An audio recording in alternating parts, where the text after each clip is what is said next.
Salut tout le monde. Aujourd'hui, je vais raconter l'histoire d'Élodie, une jeune informaticienne brillante mais sous-estimée, voit son idée volée, subit des humiliations et même un kidnapping pour l'empêcher de réussir. Mais grâce à sa persévérance et sa foi, la vérité éclate. Son bourreau est démasqué et elle est enfin reconnue à sa juste valeur. Son courage l'emmène jusqu'aux États-Unis avec Meta. Une histoire inspirante de résilience, de trahison et de victoire. Élodie a grandi avec ses parents, Nadine et Francis Kouassi, dans l'un des quartiers pauvres d'Abidjan. La vie n'était pas facile, mais leur petite maison était remplie de paix. Elle était leur unique enfant. Ses parents n'avaient pas grand-chose, mais ils s'assuraient qu'Élodie ait ce qu'ils pouvaient lui offrir. Une chance. Après sa naissance, sa mère a eu des complications et ne pouvait plus avoir d'enfants. Alors, ils ont tout donné à Élodie. Ils l'ont inscrite dans une petite école privée du quartier. Élodie étudiait avec sérieux. Elle ne se plaignait jamais, même quand la maison manquait de tout. Son rêve, c'était de rendre ses parents fiers. Un après-midi, pendant sa dernière année de lycée, Élodie rentra des cours et trouva un silence étrange autour de sa maison. Des gens étaient rassemblés, certains assis, d'autres debout, certains en larmes. Elle reconnut ses oncles, ses tantes, 2 femmes de l'église, et puis elle vit son pasteur Samuel, debout, silencieux, aux côtés de sa femme. Sa poitrine se serra. Les sandales posées à la porte étaient toujours là où ses parents les avaient laissées ce matin-là. « Qu'est-ce qui se passe » demanda-t-elle. Sa voix était calme, mais son cœur battait à toute vitesse. Personne ne répondit. « Où est maman? Où est papa?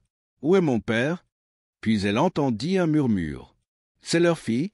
Je suis désolé. C'était un accident. » Quelqu'un ajouta. « Un chauffard? Ils n'ont pas survécu. » Élodie laissa tomber son sac d'école. Elle ne cria pas, elle ne courut pas, elle resta simplement debout, tremblante. Le pasteur Samuel s'approcha doucement et la prit dans ses bras. Ce soir-là, ils l'emmenèrent chez eux. 2 jours plus tard, le pasteur Samuel et sa femme l'appelèrent dans le salon. « Élodie, nous avons parlé avec le conseil de l'Église. Nous allons prendre en charge tes études universitaires. Ne t'inquiète pas, tu n'es pas seule. » Élodie éclata en sanglots. Elle tomba à genoux. « Merci, monsieur. Merci, maman. Merci. »« Ah, Élodie, relève-toi. Relève-toi. C'est beau. Ne pleure plus, d'accord? Ne t'inquiète pas. Tout ira bien. » Elle essuya ses larmes et se releva. Élodie passa ses examens de fin d'année. Ce n'était pas facile. Certains jours, elle se réveillait avec des larmes dans les yeux. Mais elle continua. Elle réussit avec mention et fut admise à l'université pour étudier le génie informatique. 5 ans plus tard, elle obtint son diplôme avec la mention très bien. DigiLift, l'une des meilleures entreprises technologiques d'Abidjan, était l'endroit dont Élodie rêvait. Le jour où ils l'appelèrent, elle s'assit simplement au sol dans sa chambre et remercia Dieu. Pendant son entretien, elle avait dit « je suis prête à donner le meilleur de moi-même et à grandir avec cette entreprise. » L'entreprise était composée presque exclusivement d'hommes. À part elle, seule la secrétaire et la femme de ménage étaient des femmes. Élodie ne s'en souciait pas. Elle avait connu pire. Un lundi matin, l'entreprise tint une réunion du personnel. Tout le monde était réuni dans la salle de conférence. Monsieur Bako, le directeur, se tenait devant eux, parlant d'un projet à venir qui soutiendrait plusieurs entreprises africaines. « Cela va nous ouvrir de nombreuses portes, dit-il. Nous devons tous être prêts. » Puis il pointa du doigt. « Élodie. » Elle se leva lentement. « Oui, monsieur. Quelle est la différence entre le développement front-end et back-end » Élodie répondit. « Le front-end, c'est ce que les utilisateurs voient et utilisent, le design, la présentation. Le back-end gère la logique, la base de données et le fonctionnement en coulisses. » Il hocha la tête. « Bien. Et qui a inventé le World Wide Web ?»« Monsieur, c'est Tim Berners-Lee, » répondit-elle. La pièce devint silencieuse, puis quelqu'un applaudit doucement. C'était Marc, un jeune homme calme et concentré. Après la réunion, Marc vint la voir. « Tu as bien répondu. Bref, moi c'est Marc. Écoute, ce n'est pas facile ici, mais je sais que tu vas t'en sortir. Continue comme ça. Beaucoup sont passés par ici, surtout des femmes. Mais ne laisse rien t'arrêter, d'accord ?» Élodie sourit. « Merci. » Ce soir-là, elle rentra chez elle, se fit du thé, s'assit tranquillement, puis elle pria. « Seigneur, merci pour aujourd'hui. Merci de ne pas m'avoir laissé me ridiculiser et pour tout ce que j'ai appris à l'université. Merci, Seigneur. » La longue table de la salle de réunion de DigiLift était couverte d'ordinateurs portables, de gobelets de café vides et de membres du personnel à l'air fatigué. C'était un mardi matin et M. Bako avait convoqué une séance de remue-ménage. Une nouvelle entreprise agricole en Afrique du Sud avait pris contact. Il voulait une application mobile, quelque chose de simple, rapide et intelligent. M. Bako se tenait en bout de table. « Franchement, je ne suis pas impressionné par ces idées, » dit-il en jetant une des feuilles sur la table. « Personne n'a encore de cerveau dans ce bureau? Ou vous pensez qu'on vous paie juste pour faire joli ?» Personne ne répondit. Un employé glissa discrètement son carnet sous son bras. Quelqu'un toussa. La tension dans la pièce monta d'un cran. Élodie était assise au milieu de la table, à côté de Marc. Sous la table, elle serrait fermement son stylo dans la main.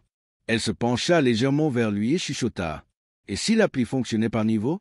Avec des sections comme la plantation, la récolte, le stockage et même les prix du marché local avec des alertes météo en temps réel selon leur emplacement ?» Marc se tourna vers elle, les yeux écarquillés. « C'est une super idée. Tu vois ? Non, non, non. Je préfère pas. Et s'il n'aime pas, il a rejeté toutes les autres idées. Montre-la. Allez, montre-la, montre-la. » Monsieur Bako s'arrêta de faire les 100 pas. « Vous deux, là-bas, qu'est-ce que vous murmurez? Si vous avez quelque chose de mieux à dire, alors dites-le. » Tous les regards se tournèrent vers eux. Élodie se leva lentement.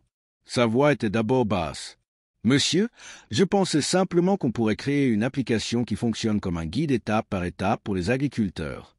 Elle pourrait avoir des phases comme la préparation du terrain, la plantation, la récolte, le stockage, et chaque section leur donnerait des conseils et des rappels. » Elle continua. « L'appli pourrait lire leur position et leur donner la météo du jour. Et si les prix montent ou baissent sur le marché, il recevrait aussi des alertes. » La pièce était silencieuse. Elle ajouta. « Pas besoin de faire quelque chose de compliqué. Juste des icônes simples, peut-être même avec des messages audio pour ceux qui ne savent pas bien lire. L'idée, c'est de simplifier, que l'appli réfléchisse à leur place. » Monsieur Bako la fixa. Il croisa les bras. « Donc c'est ça, la meilleure idée que tu as ? Quand je vous ai entendu chuchoter, je pensais que c'était révolutionnaire. » Des petits ricanements se firent entendre au fond de la salle. Élodie se rassit, la poitrine lourde. « Suivant, » dit M. Bako. 2 jours plus tard, M. Bako rejoignit une réunion en ligne avec l'entreprise agricole sud-africaine. Le PDG de DigiLift, M. Kofi, était également connecté depuis un autre bureau. L'équipe sud-africaine ne souriait pas. On s'attendait à mieux. Aucune de vos idées ne correspond à notre modèle. Pour votre information, nous allons confier ce contrat à une autre entreprise, en particulier à vos concurrents. Eux seront ravis de voir que vous n'avez pas été à la hauteur. » Le visage de M. Bako se crispa. « Attendez, s'il vous plaît. Donnez-moi une seconde, » dit-il rapidement. « Il y a une dernière idée que je n'ai pas encore présentée. » Il réajusta son col et présenta mot pour mot l'idée d'Élodie. Dès qu'il eut terminé, l'équipe sud-africaine se pencha en avant. « Là, vous parlez, » dit leur chef de projet. « Pourquoi vous n'avez pas commencé par ça ?» ajouta un autre. « Ah, donc vous vouliez voir si on allait partir ?» Monsieur Bako esquissa un petit sourire. « Non, non, pas exactement. Je suis désolé. Je suis content que ça vous plaise. » Monsieur Kofi observait toute la scène. Il ne parlait pas beaucoup, mais ses yeux ne manquaient rien. Plus tard dans la semaine, Élodie entendit des chuchotements dans les couloirs. « Et, Élodie, ils ont accepté l'idée. Je veux dire, ton idée, celle de l'appli que tu as proposée. Ils ont adoré. » Élodie était surprise. Personne ne lui avait rien dit. Mais ce qui la choqua encore plus, ce fut en voyant une nouvelle note interne. Hugo avait été désigné pour diriger l'équipe de développement de l'application pour le contrat sud-africain. Hugo avait toujours été le centre d'attention au bureau. C'était le favori de M. Bako. Elle resta figée devant l'écran, confuse. Plus tard dans la journée, elle frappa à la porte du bureau de M. Bako. Il lui fit signe d'entrer sans même lever les yeux. « Bonjour, monsieur, » dit-elle. « J'ai appris que l'entreprise avait apprécié l'idée que j'ai partagée pendant la réunion. » Monsieur Bacot leva enfin les yeux. Donc, eh bien, monsieur, je me disais que, puis j'ai proposé l'idée, je pourrais être impliqué dans le développement, ou peut-être même diriger l'équipe. Monsieur Bacot se renversa dans son fauteuil.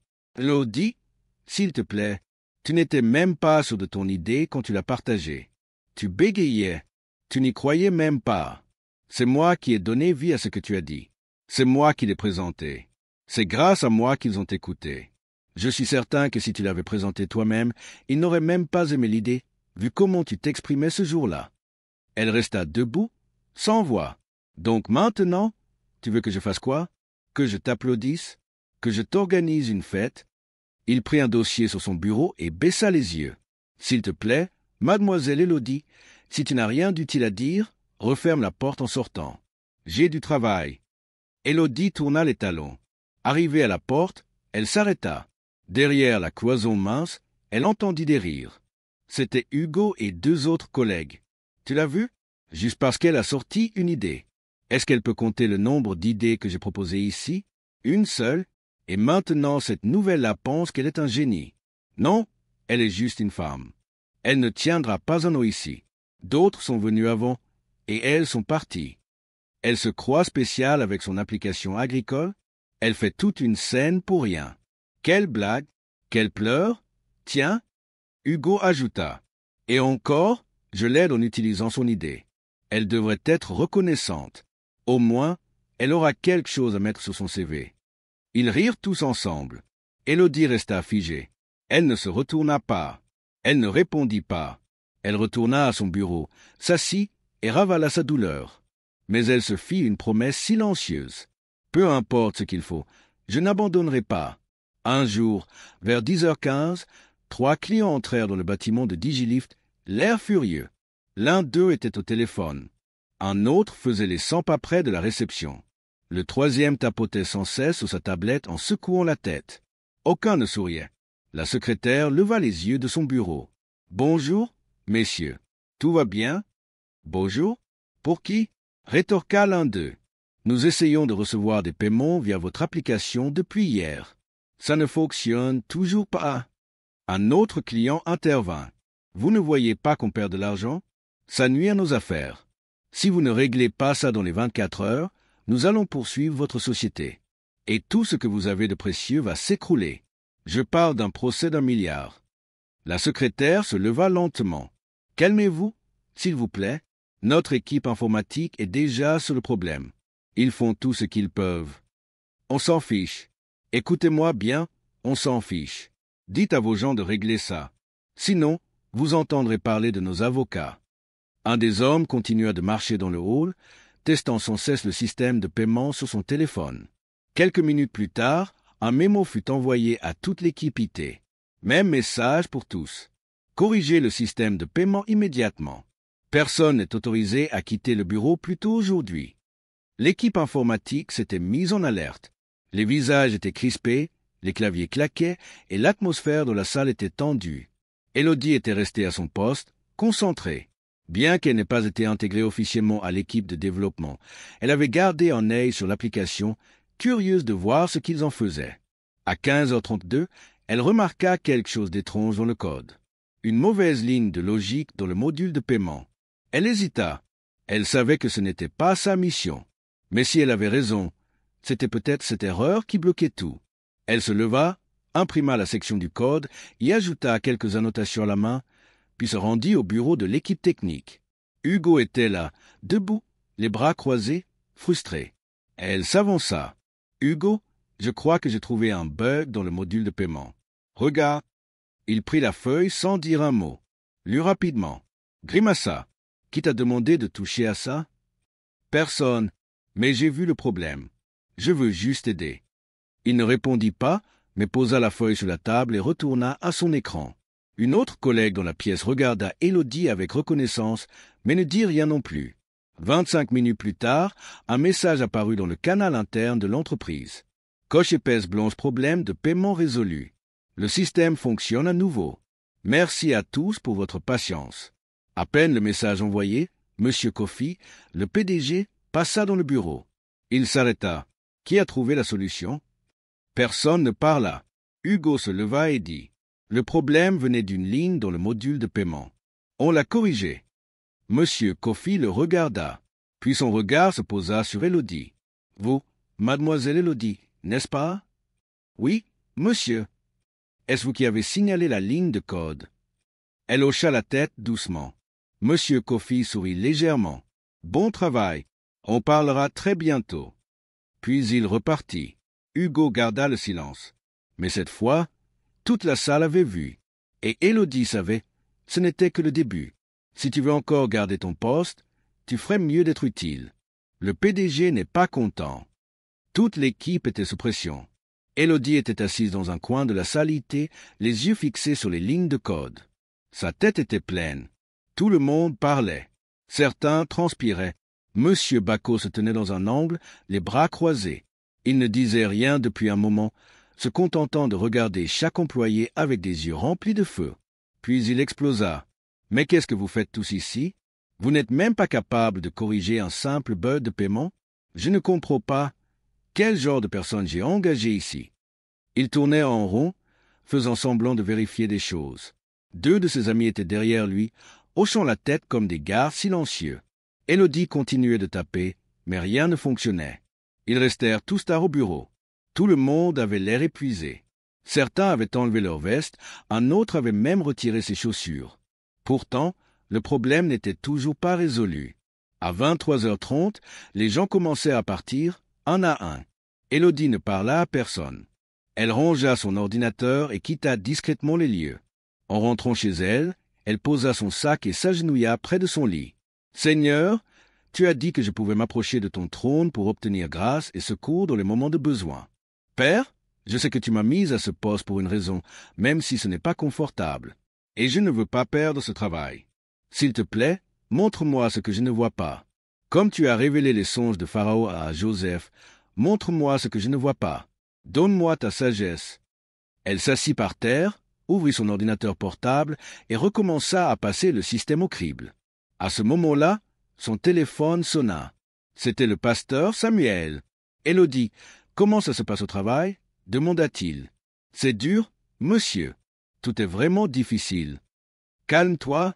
Souviens-toi que la vie et la mort sont au pouvoir de la langue. Plus tu continues à dire que c'est dur, plus ça va le devenir. D'accord? Je sais que les choses ne se passent pas comme tu le voudrais, mais fais attention à ce que tu déclares. Tu as du pouvoir dans tes paroles. N'abandonne pas. » Il ajouta, « Parfois, la pression fait ressortir le meilleur en nous. Continue. Ma femme et moi prions pour toi. Nous sommes fiers de toi. » « Merci, monsieur. Merci beaucoup. » Après l'appel, elle resta éveillée. Vers minuit, Marc l'appela. « Tu as fait des progrès? » demanda-t-il. « Pas encore, » répondit-elle, « mais je ne vais pas abandonner. Je ne veux pas qu'on perde notre travail. »« C'est vrai, c'est vrai. » Ils continuèrent à s'appeler, à vérifier du code, à faire des tests. Puis, à 2h53 du matin, Élodie trouva le bug. Une toute petite erreur dans le système. Un détail minuscule qui bloquait tout. Tellement discret que tout le monde l'avait manqué. À 7h15, Élodie arriva tôt au bureau. Elle portait une chemise simple et se dirigea directement vers la salité. Elle s'arrêta au poste de sécurité. « Bonjour, j'ai besoin d'une autorisation pour accéder au système Bacan. »« Pourquoi ?» demanda le garde. « J'ai trouvé quelque chose. Quelque chose qui pourrait résoudre le problème de paiement. » Il lui donna un badge. Elle entra. Dans la salle, quelques techniciens étaient déjà installés. Marc arriva quelques minutes plus tard. « Tu as trouvé? »« Oui. » Avant qu'elle ne commence, Hugo entra avec deux autres collègues. Ils restèrent debout au fond, les bras croisés. « Elle fait quoi, elle ?» lança l'un d'eux. « Quoi? Quoi? Elle fait quoi ici? »« Regardez simplement, » répondit Marc. Élodie se dirigea vers un bureau. Ses mains étaient stables. Elle tapa rapidement. Elle ouvrit la partie du code où se cachait le bug et le corrigea. 10 minutes plus tard, elle se leva. « Testez maintenant. » On appela la secrétaire pour tester l'application depuis son téléphone. Elle tenta de faire un paiement. Ça passa. Sans délai. Ça fonctionnait. « Oh mon Dieu !» cria la secrétaire. « Ça marche? Ça marche ?» Marc sourit vers Élodie. « Je te l'avais dit. Tu es brillante. Vraiment brillante. Élodie sourit, mais resta silencieuse. Hugo, lui, resta figé. Il n'en revenait pas. Il avait espéré résoudre le problème lui-même pour recevoir tous les honneurs. Il comptait sur cette occasion pour rencontrer le PDG un jour. Mais c'était fini. Quelques minutes plus tard, M. Coffey, le PDG de Digilift, entra dans les locaux. Il marchait vite, escorté par 2 membres de la direction. Il s'arrêta net lorsqu'il entendit les cris de la secrétaire. « Qu'est-ce qui se passe ici ?» La secrétaire, encore sous le choc, s'avança. « Monsieur, le paiement fonctionne à nouveau. C'est Élodie. Elle a corrigé le bug. » Le regard du PDG se posa sur Élodie, qui était restée discrète dans un coin. « C'est vrai ?» demanda-t-il. Marc hocha la tête avec assurance. « Oui, monsieur. Elle a trouvé l'erreur cette nuit. Toute seule. » Le PDG fixa Élodie un long moment, puis il s'approcha et tendit la main. « Félicitations. Vous venez de sauver l'image de notre entreprise. » Tout le monde se tut. Même Hugo n'osait plus dire un mot. Monsieur Coffey se tourna vers Monsieur Bacot, qui venait juste d'arriver à son tour, alerté par les cris. « Monsieur Bacot, j'aimerais que vous me prépariez un rapport complet sur le déroulement de cette crise. Et incluez Y le nom de celle qui a résolu le problème. J'aimerais qu'on discute de son avenir ici. » Monsieur Bacot déglutit, visiblement mal à l'aise. « Bien sûr, monsieur. » Plus tard dans la journée, Élodie reçut un email du service RH. Objet, entretien avec le PDG demain 9 heures. Elle n'en revenait pas. Marc tapa doucement sur son épaule. « Tu vois, quand on tient bon, Dieu nous honore. » Elle sourit. « Je n'ai rien fait de spécial. J'ai juste prié et travaillé. » Il répondit. « Parfois, c'est tout ce qu'il faut. » Le lendemain matin, Élodie entra dans le bureau du PDG. Il l'accueillit avec un grand sourire et lui fit signe de s'asseoir. « Élodie, je vais aller droit au but. Nous avons besoin de plus de gens comme vous. Vous avez de l'initiative, du courage et de la vision. Je vais vous proposer un nouveau poste de superviseur technique junior avec plus de responsabilités et une révision salariale. » Élodie sentit ses yeux se remplir de larmes. « Merci beaucoup, monsieur. Je suis honoré. C'est mérité. Et ce n'est que le début. Bienvenue dans la vraie course. » Mais maintenant, Élodie avait corrigé le problème juste devant lui. Plus tard dans la matinée, les clients concernés furent rappelés. Ils testèrent l'application à nouveau. Elle fonctionnait parfaitement. La menace de poursuite judiciaire fut levée. Élodie venait de sauver l'entreprise d'un procès d'1 milliard de Naira. Quand M. Bacot l'apprit, il se contenta de dire « D'accord, continuez. » Il ne sourit pas. Il ne la remercia même pas. Mais Élodie ne s'en souciait plus. Elle avait compris une chose importante. La reconnaissance n'est pas toujours immédiate, mais l'excellence laisse toujours une trace. Un jour de juillet, tout le monde chez Digilift était occupé à préparer l'évaluation de performance annuelle. Élodie reçut un message de la secrétaire. « Bonjour. Monsieur Bacot souhaite vous voir dans son bureau. » Elle entra. « Élodie, dit-il sans lever les yeux. Une nouvelle banque ouvre au Nigeria. Ils nous ont demandé d'installer un protocole de cybersécurité pour leur système. » Elle redressa le dos. « D'accord, monsieur. Dois-je constituer une équipe pour m'aider ?» Il la fixa enfin. « Une équipe? Pour quoi faire ?»« Monsieur, c'est un processus long. Écrire et installer ce genre de protocole demande du temps. Je ne peux pas faire ça seul. » Il secoua la tête. « C'est ta chance de faire tes preuves. Ou bien tu ne veux plus de cette promotion. Tu as dit que tu étais intelligente. C'est le moment de le montrer. » Elle resta silencieuse. « Élodie, tu n'es pas mariée. Pas d'enfant. Tu as du temps. Utilise-le. Si tu termines dans 2 semaines, tu seras considéré pour une promotion. Si tu échoues, ne viens plus jamais me demander quoi que ce soit. Après tout, tu es une femme. Qu'est-ce que tu as à perdre ?» Élodie hocha lentement la tête et se leva. « Oui, monsieur. Merci. » Elle travailla seule, du matin au soir. Elle demanda à Marc s'il pouvait l'aider. « Élodie, je suis désolé. Je suis encore en train d'apprendre la cybersécurité moi-même. Je prévois de suivre une formation. Je ne peux pas t'apprendre ce que je ne connais pas. Je suis vraiment désolé. » Elle tenta de solliciter d'autres collègues. Mais chez Digilift, Il était strictement interdit d'impliquer des personnes extérieures sur les projets liés à la sécurité. Elle continua. Elle écrivait du code, testait, recommençait. Son dos la faisait souffrir. Ses yeux étaient fatigués. Ses repas restaient froids chaque soir. 2 semaines plus tard, elle avait écrit des lignes de code prometteuses, mais elle n'avait pas terminé. Monsieur Bacot la convoqua. « Elodie, donc tu n'as pas fini. » Elle baissa les yeux. « J'ai essayé, monsieur. Vraiment. Mais 2 semaines, ce n'était pas suffisant. » Il se leva brusquement. « Donc tu confirmes que tu es vraiment paresseuse. »« Non, monsieur. Je ne suis pas paresseuse. Tu veux une promotion, mais tu n'es même pas capable de terminer une tâche simple? À quoi bon? » Il ne la laissa pas s'expliquer. Il prit tout son travail, toutes ses notes, et les confia à Chuku. Ensuite, il donna une équipe complète à Chuku pour terminer le projet. Elodie avait demandé une équipe. Il ne l'avait jamais écoutée. Il signa un papier d'un geste sec et la renvoya d'un signe de la main. 3 semaines plus tard, le projet fut achevé par l'équipe de Chuku. Il reçut des éloges. Son équipe obtint une augmentation salariale. Elodie, elle, ne reçut rien. Pire, on réduisit son salaire pour délai non respecté. Ce soir-là, elle rentra chez elle, posa son sac et s'effondra au sol. Puis elle pleura. « Seigneur, qu'est-ce que je fais mal? Pourquoi ce n'est jamais assez? Pourquoi on m'oublie toujours? Pourquoi quelqu'un d'autre prend le mérite de mon travail? Qu'est-ce que je fais de travers? » Elle pensa à quitter DigiLift, à chercher une autre entreprise, un endroit où son travail serait reconnu, où on ne la punirait pas pour avoir essayé. Elle appela le pasteur Samuel. Elle ne dit pas grand-chose, juste des larmes. Il écouta, puis il parla doucement. « Elodie, les pleurs peuvent durer toute la nuit, mais la joie viendra au matin. Tu te souviens de Thomas Edison? Il a échoué encore et encore avant de réussir l'ampoule. Et maintenant, le monde entier s'en sert. Tu es encore jeune. Ton histoire n'est pas terminée. Ne laisse pas cela te briser. Ton meilleur est à venir. » Elle essuya ses larmes. « Je te promets que tout concourt à ton bien. C'est ce que dit l'Écriture. Même si tu n'y crois pas maintenant, c'est déjà écrit. Merci, monsieur.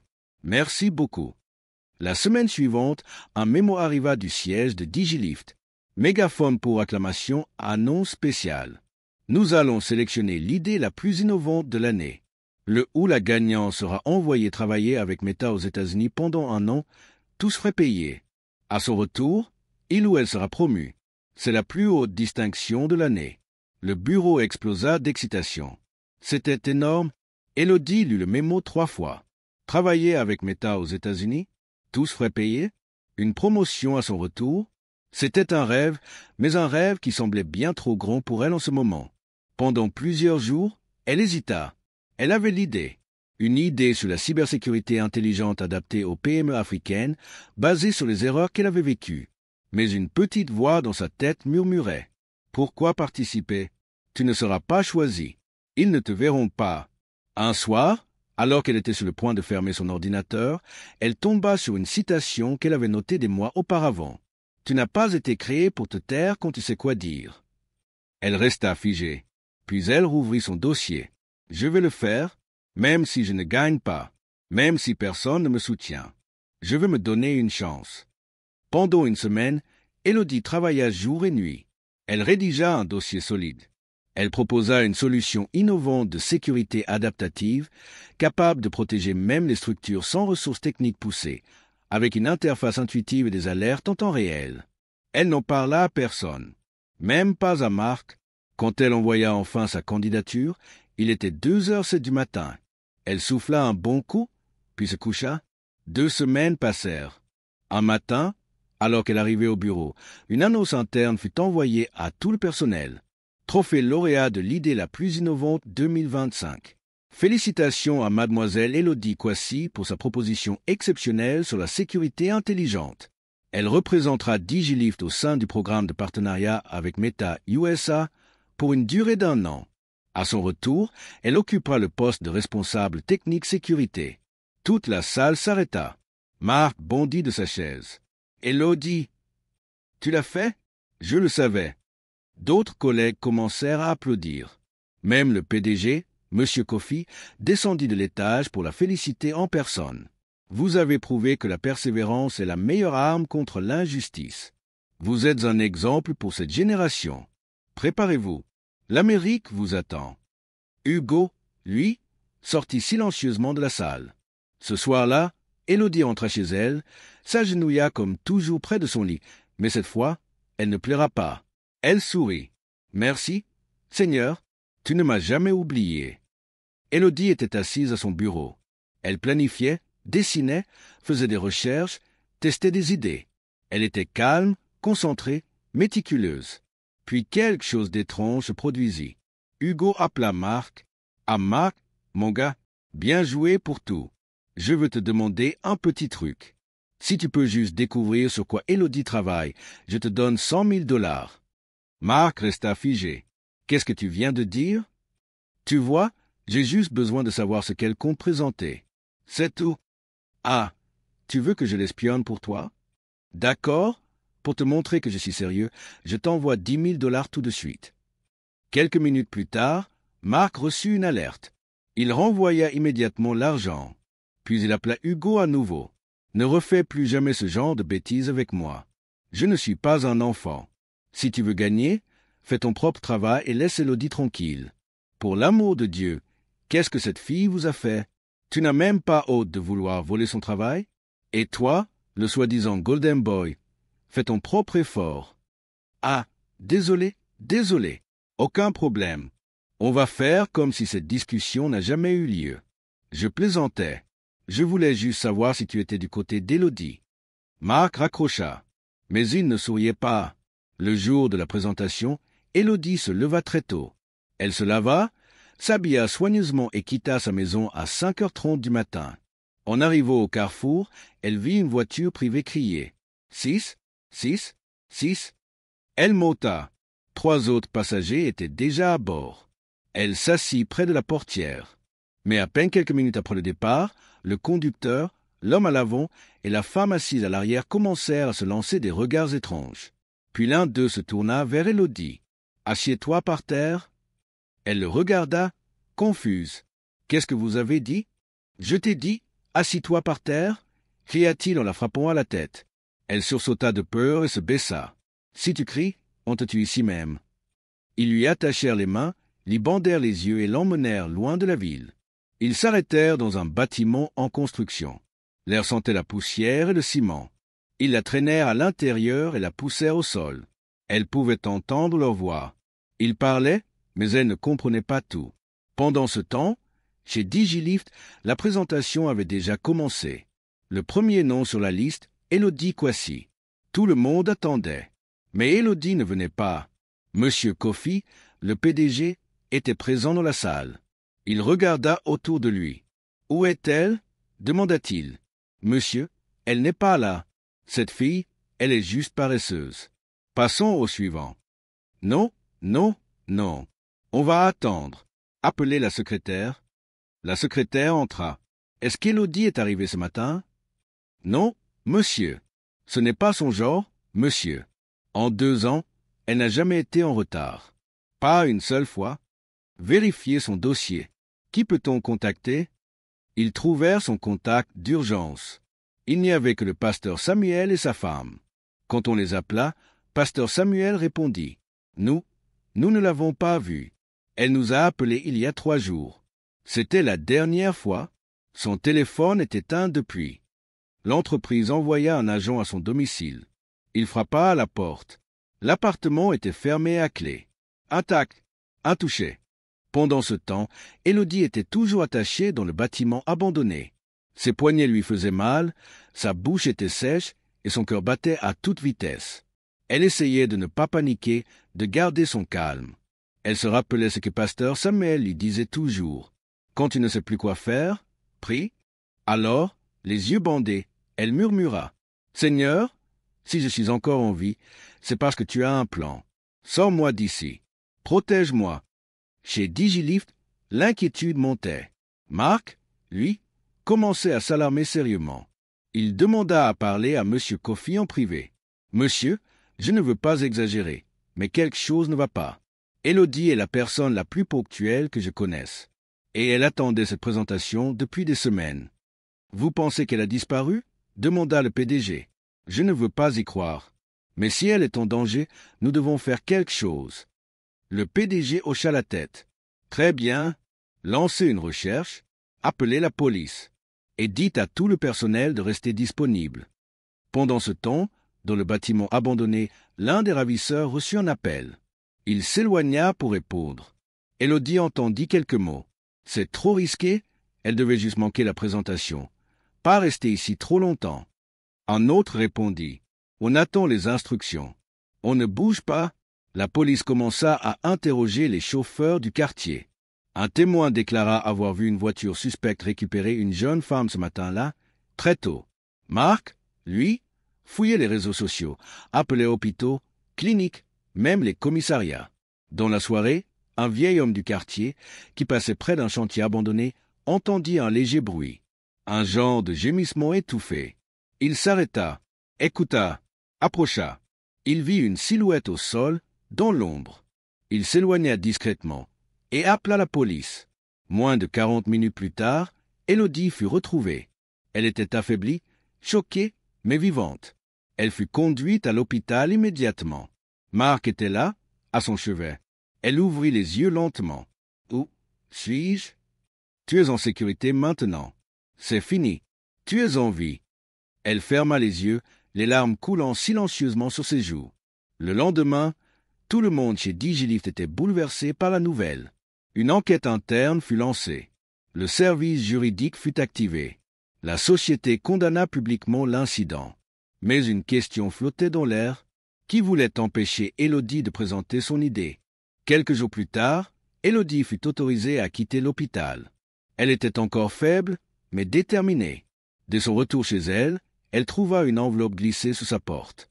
À l'intérieur, une menace anonyme. « La prochaine fois, tu ne sortiras pas vivante. Garde ta place. » Elle la serra dans sa main, le cœur lourd. Mais cette fois, elle ne se tairait pas. Le PDG, M. Coffey, furieux, convoqua une réunion de crise. Ce n'est plus une simple affaire interne. C'est une attaque contre l'intégrité de Digilift. Une plainte a été déposée. Et nous avons engagé des enquêteurs indépendants. Marc, toujours aux côtés d'Élodie, la soutenait. Tu dois raconter ce qui s'est passé. Ne les laisse pas te voler ce combat. 3 semaines plus tard, l'enquête livra ses conclusions. Un des ravisseurs arrêtés avoua que l'opération avait été payée pour retarder la participation d'Élodie à la présentation. L'ordre venait de l'intérieur. La police découvrit des échanges de messages et de transferts d'argent. Et le nom qui revenait était Hugo. Quand la vérité éclata, ce fut le choc total. Hugo fut arrêté. Il perdit son poste. Son nom fut radié de tout projet dans l'industrie. Le PDG convoqua une conférence interne. Il regarda Élodie droit dans les yeux, devant tout le personnel. Vous auriez pu abandonner. Vous auriez pu vous cacher. Mais vous vous êtes relevé. Et aujourd'hui, c'est vous qui inspirez cette entreprise. Il tendit la main. Le partenariat avec Meta est toujours ouvert. Et c'est vous que nous envoyons. Avec tous nos honneurs. Quelques semaines plus tard, Élodie embarqua dans un vol pour les États-Unis. Assise près du hublot, elle regardait le ciel. Elle repensa à toutes les fois où elle avait failli abandonner, à toutes les larmes versées, aux humiliations silencieuses, au silence pesant dans les couloirs de Digilift. Puis elle sourit. « Seigneur, tu avais vu la fin dès le début. Merci. Si cette histoire t'a touché, abonne-toi et partage-la, parce que parfois, la justice finit toujours par triompher. »